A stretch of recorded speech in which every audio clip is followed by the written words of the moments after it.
با آقای بهنام تشکر مواجه شیم.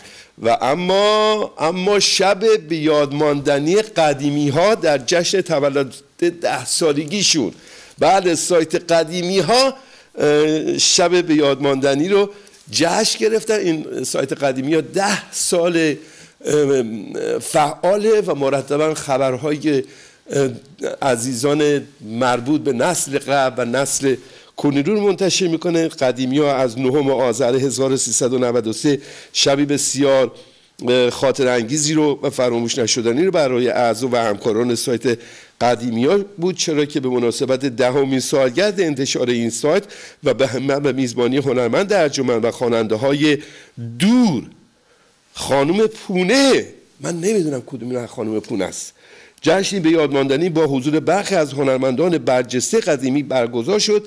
در این گرد همایی هنرمندان قدیمی حوزه موسیقی، سینما و رادیو با یکدیگر دیداری تازه کردند. جداگانه ضمن نقل خاطرات از فعالیت‌های گذشته هنری خود به قسمت‌های از رویدادهای زندگیشون اشاراتی نمودند، اما هنرمندان حاضر در این نشست عبارت بودند نصرت الله وحدت، تقی تقدسی، دینامیک. دینامیک، خانم دینامیک هم بوده، معرفی شده از سوی آقای محمود قربانی و عباس وفایی، وفا، گیتی ساعتچی، شهرام قادری ملودی ساز و فرزند برومند عباس قادری، برادر علیرضا قادری. شما اونجا بودی؟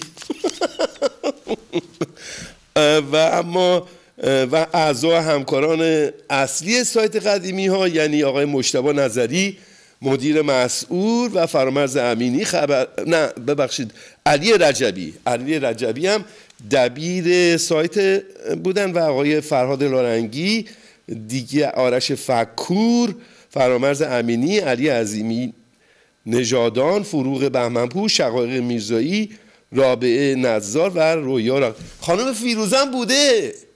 آقا عکس یه دفعه دیگه رو جلدی رسان، خیلی جالبه. 2 نسل بعد اون نسلی ها رو نمیشناسن، آقای وحدت رو که همه میشناسن، دینامیک، گیتی ساعتچی، فیروزه، خدا همه اینا رو زنده نگه داره انشالله 180 سال. و اما راه رفتن یعنی رفتن به مدرسه با تانک. گلوبال تایمز نوشت